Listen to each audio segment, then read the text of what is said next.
Welcome back. Today I decided that I wanted to give Niri scrolling / tiling window manager a try. I have actually decided to install it here on Arch. I do have the Noctalia set up here at the top. I do have all this stuff configured here. I did set it to do the Arch logo here. I don't have a ton of stuff installed. I did use Niri mod to adjust a few things. I do have the dock enabled. Now, my install, I have very minimal KDE Plasma apps installed. I am using Nautilus, so the file manager for GNOME is what I have installed. Suits my uses pretty good. I do still use a lot of point and click stuff here.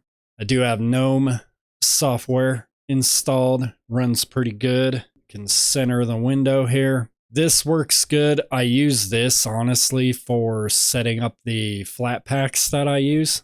I do have a few flat packs installed. I believe my OBS install is actually a flat pack. Have the terminal here. I'm going to go ahead and center it. We'll just fast fetch. You'll see it is Arch. I haven't really configured a custom font yet. It is working pretty good. You know, I haven't really done a huge configuration on this system. My Niri config is still in just a single file. I have not separated it out, and I currently am still working on some window rules for like opening my web browser the full width of my second monitor. So my second monitor is honestly where I have OBS running right now, because I do a dual 4K monitor setup. I do have Kadenlive installed currently because honestly, DaVinci Resolve doesn't work under Linux for me anymore, mainly because of the AMD Rockham driver keeps having issues under Linux, and it's just breaking DaVinci Resolve. So I've honestly found with Kadenlive, as long as I have this ripple tool selected, I can do my keyboard shortcuts for editing and edit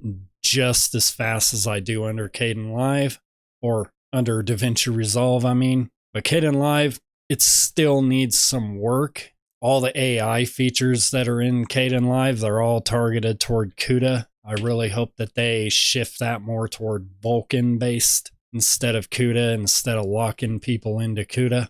But so far, Niri is pretty good. I do like using it.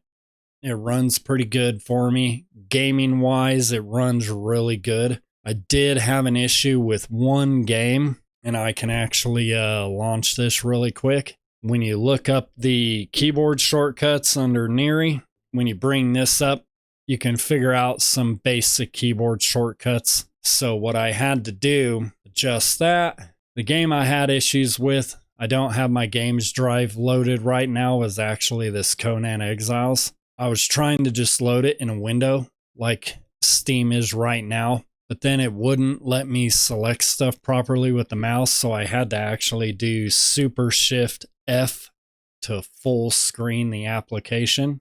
So, you know, I can actually show that like with the terminal, Super Shift F full screens the application.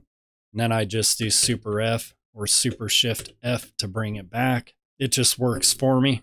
You know, it actually is very fast, this Infinite, you know, scrolling interface is really good for me. The other application I really started using a lot of was VS Codium for actually altering the Niri config file. So as you can see, I don't have a lot of stuff set up in here right now. I do have some basic stuff like the Qt6 stuff, which I actually need to fix this here because it currently is not theming Qt apps properly, because I do have like the PDF viewer, Ocular, and a few other things installed on my system that are KDE apps.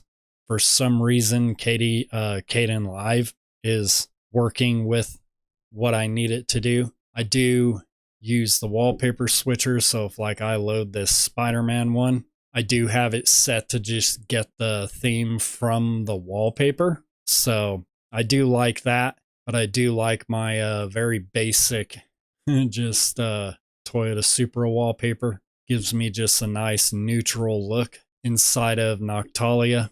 So far this is just my quick look at Niri with Noctalia installed on my laptop. I do have Niri with the Dank Materials shell. That one is pretty good. The Dank Materials shell I don't really like as much as Noctalia. I do know Noctalia is currently undergoing a rewrite from, I believe, what is it, Quick Shell. They're actually rewriting the program in C++ actually right now. So we'll see how that goes in terms of plugins and other things. But under this, if I go into settings, I did actually have to make sure I installed the Polkit agent to make sure my notifications and everything worked. I enabled the dock. The bar, I've done some customization, but not a lot. You know, it's really just a basic config. You know, even when I'm using KDE Plasma, I don't really alter it all that much. That's pretty much my basic config on Niri, and I'm going to configure it out a little bit more because I want to make sure I'm accounting for a dual monitor setup. So I want to have some window rules set up because I want specific applications that when I open that app, it opens on my secondary monitor or my primary monitor and opens a specific way. So look forward to future videos. I know I haven't uploaded one in quite a while. That's mainly because of my issues with DaVinci Resolve, but I've decided to just quit using DaVinci Resolve for the time being because Kadenlive actually supports the editing style I do, which is keyboard based. So look forward to some future videos, and I'll probably do a tutorial on how I'm actually using Kadenlive next. So look forward to that, and I'll see you in the next video. Thank you. Later.